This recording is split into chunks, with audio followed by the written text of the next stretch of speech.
So Muhammad Ali was a lot of things.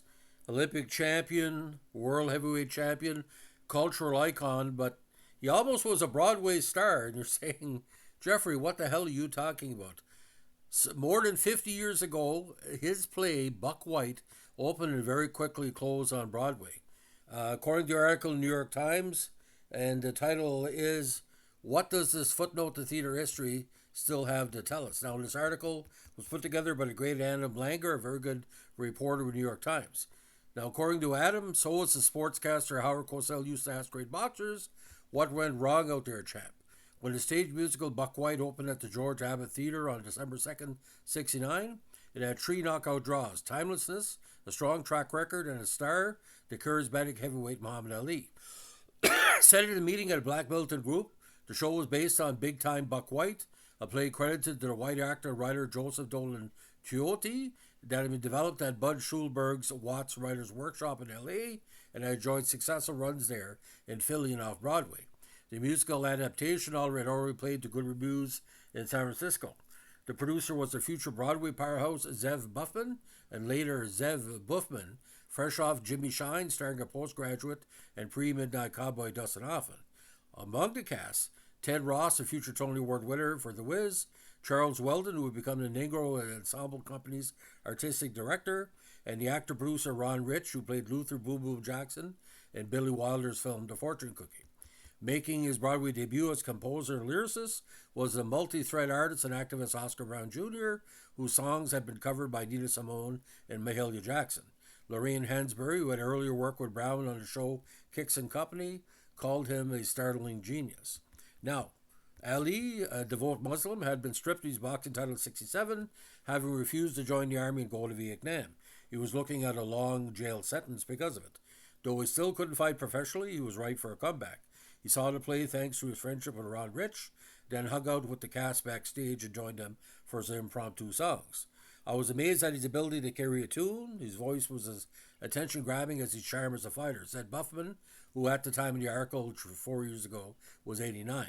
Who says he came up with the idea to turn the play into a musical and bring Ali on board. Now, Ali performed the song, one of the songs from the show, and the Ed Sullivan Show, in complete beard and major afro. So you could really not tell it was Ali until he started to carry a tune.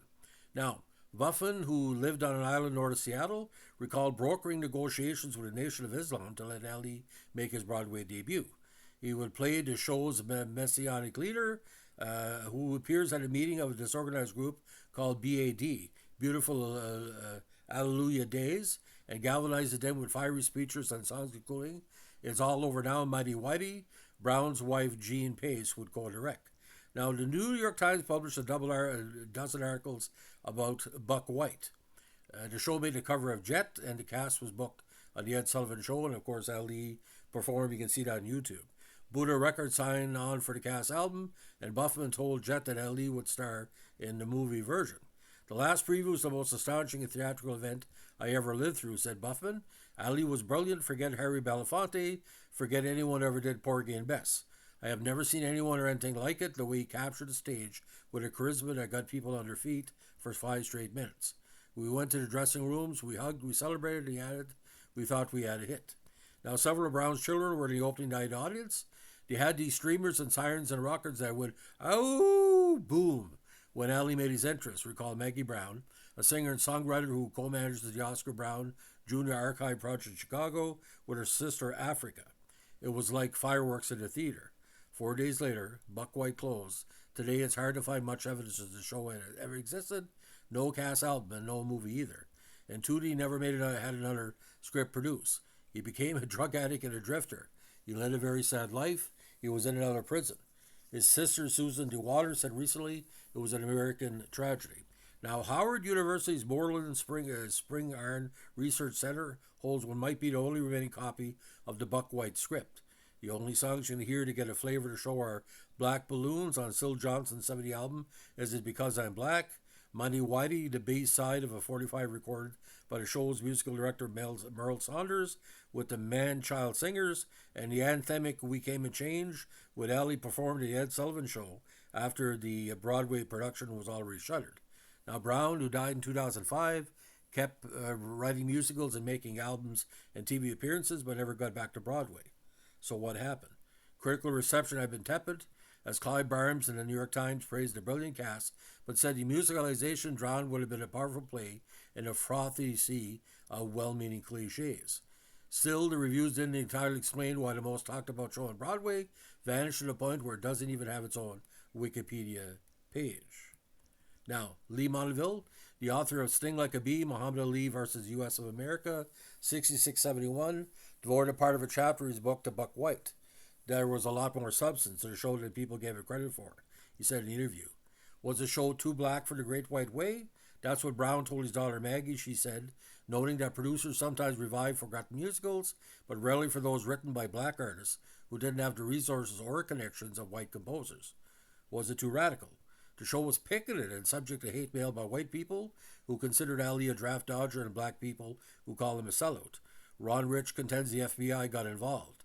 Ed Sullivan came to my dressing room, Rich said. He said, I think J. Edgar Hoover put pressure to shut the show down. Now, or was Buck White, like plenty of ambitious off-Broadway hits, just not ready for the big time? Yes, it touched upon the change in Afro-American attitudes in the country, and I'm sure it was unsettling to people, said Jack Landron, who was fired from the show before opening, but had a long career as an actor and under the name Jackie Washington as a folk singer. Had it been a great show, people could have forgiven that it closed because it wasn't that good. Or perhaps in casting Ali, the producer made a key miscalculation, hiring a star accustomed to training for a different sort of a performance. Now, the preview was so great, but then got an opening night. Ali went on stage and he was somebody else. He went through the motions. The cast followed his tempo. There was no charisma. There was no standing ovation. I went backstage and Ali looked at me and he said, Boss, we're in trouble, huh? Buffman continued. I said, tell me what happened. He said, I fought my fight yesterday at the preview. I came to fight again tonight, but I was done. More than anything, the disappearance of Buck White demonstrated the fleeting charge of an art form that, after a final curtain call, exists only in the memories of those who've seen a show and of others who wonder what might have been or what went wrong. Now, the show that followed Buck White at the George Abbott was Gantry, a musical adaptation of the Lewis novel Elmer Gantry, starring, get this, Robert Shaw and Rita Moreno. It opened and closed on Valentine's Day 1970. That spring, the Wrecking Ball arrived on West 54th Street, and soon the George Abbott Theater was gone too. Now, Adam Langer is, of course, the great author of numerous books, including a memoir and several novels, and he was the senior editor at the time of the Forward. So, I read about Buck White in Ring magazine many years ago, but I think Nat Lubit or whoever wrote the article said, it could be Bert Sugar, saying, it's a great possibility of a great movie, but as a play, we don't know. And this was the same time that James Earl Jones was doing the Jack Johnson, Jack Jefferson, Great White Hope movie, and that got a lot of recognition. Ali was a great actor. He could have done anything. He's not charismatic. But I mean, Buck White, it's a show of its time. So, ladies and gentlemen, if you like what we're doing here with our boxing trilogy and tributes, let us know with a like, comment, subscribe, or share. And of course, Ali getting to the WWE Hall of Fame kind of late in my estimation, but the early 70s were very good to Ali because once he got back, he really, really did well. And Ali Boumbaye and Zaire. So it is what it is. So, ladies and gentlemen, if you're like Ali, give us a like, comment, subscribe, or share, and give us your favorite memory of Ali outside the boxing ring. I have my own, but it's him when he attacked Cosel Stupe. Thanks for listening. Bye.